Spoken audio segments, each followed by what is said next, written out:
एक दिन city centre mall की सीढ़ियों पर वहाँ के एक सिक्योरिटी गार्ड को एक लाश मिली। उस लाश को देखकर सिक्योरिटी गार्ड बहुत ज़्यादा डर गया था।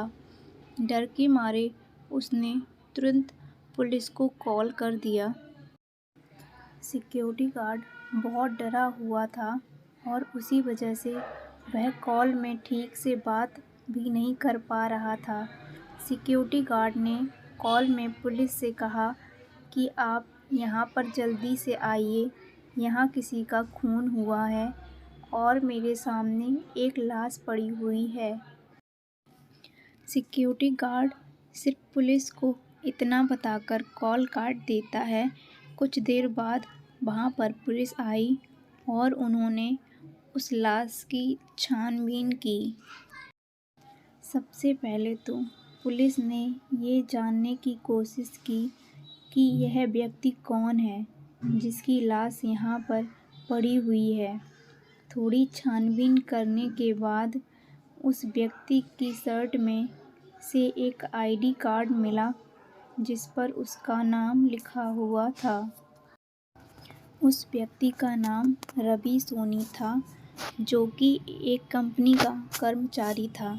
इसके बाद पुलिस वालों ने रवि की कंपनी को फ़ोन लगाया और उसके परिवार वालों के बारे में जाना। अब पुलिस को ये जानना था कि रवि को किसने मारा और उसे यहाँ कौन छोड़ गया।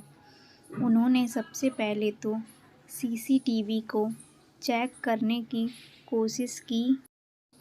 वो सब सिक्योरिटी रूम में गए और वहाँ उन्होंने सीसीटीवी में देखा कि एक लंबे बालों वाला आदमी चेहरे को पूरी तरह से ढककर रवि की लाश को खींचता हुआ सीढ़ी पर लाश को छोड़कर चला गया। अब पुलिस के पास सिर्फ यही सबूत था कि रवि को मारने वाला व्यक्ति लंबे बाल वाला है। इतना जानने के बाद पुलिस वाले रवि के घर गए। रवि के घर जाकर उन्होंने रवि के परिवार वालों को दुखद खबर सुनाई। उसके परिवार वाले रवि की मौत के बारे में सुनकर बेहद दुखी थे। इसके बाद पुलिस वालों ने रवि के परिवार वालों से पूछा कि वे किसी लंबे बाल वाले व्यक्ति को जानते हैं या नहीं। रवि के घर पर अच्छी तरह से पूछताछ करने के बावजूद भी उन्हें ऐसा कोई व्यक्ति नहीं मिला जो कि लंबे बालों वाला हो।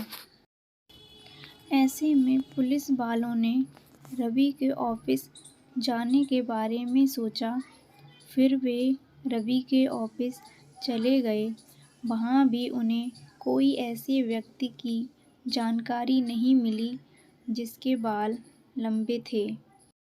अब उन्होंने रवि के सारे दोस्तों के बारे में जानने की कोशिश की।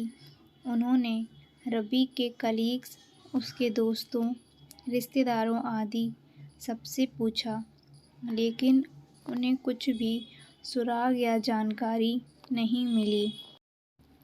कोई भी सुराग न मिलने के कारण पुलिस अब दुविधा में पड़ गई थी कि छानबीन कैसे करेंगे।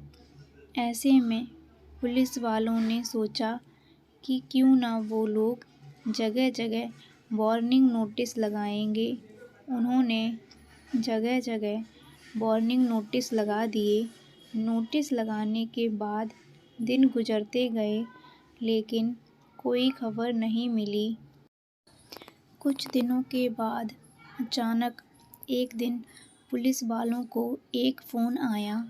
उस फ़ोन में जो व्यक्ति था उसने पुलिस वालों को बताया कि वह एक ऐसे व्यक्ति को जानता है जिसका हुलिया नोटिस में बताया गया है, बिल्कुल वैसा ही है। ऐसे में पुलिस वाले तुरंत उस व्यक्ति के पास चले गए। जिस व्यक्ति ने पुलिस को कॉल किया था वो व्यक्ति एक नाई था जो लोगों के बाल काटा करता था। जैसे ही पुलिस उसके पास पहुंची, तब उस नाई ने बताया, मैं एक नाई हूँ और लोगों के बाल काटता हूँ। एक दिन मेरे पास एक व्यक्ति आया जो यहीं पास में रहता है। वह बहुत डरा हुआ था और उसने मुझसे कहा कि मैं उसके बाल काट दूँ। वो व्यक्ति हर बार उसके बाल कटवाने के लिए मेरे पास ही आता है। उसने अपने बालों से बहुत प्यार था। जब मैं भी उसे छोटे बाल करने को कहता था तो वह बहुत गुस्सा हो जाता था। लेकिन उस दिन वह आकर बाल काटने को बोला। उसके कहने पर मैंने उसके बाल काट काट कर छोटे कर दिए। उस दिन उसने मुझे पैसे भी ज़्यादा दिए। इसका ये व्यवहार देखकर मुझे थोड़ा सा शक हुआ। फिर कल मैं जब बाज़ार की ओर गया तो आपके द्वारा लगाया हुआ नोटिस देखा, जिसे देखकर मैं समझ गया था कि कुछ ना कुछ तो गड़बड़ है। इसलिए मैंने आपको यहाँ बुलाया है। इतना बताने के बाद नाई ने पुलिस वालों को उस लड़के का पता बताया। पुलिस वाले तुरंत उसके घर गए और उसे पकड़ लिया। अच्छे से पूछताछ करने के बाद उस लड़के ने सब कुछ सच सच बता दिया। पुलिस ने उससे पूछा कि उसने रवि की हत्या क्यों की थी। तब उसने बताया कि रवि उसका एक पहचान का दोस्त था, जिससे उसने 20 लाख रुपए लिए थे।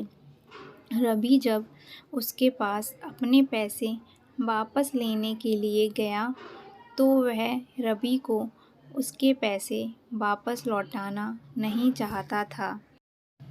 तभी वहाँ रवि की उसके साथ लड़ाई हुई और उसने रवि को मार दिया।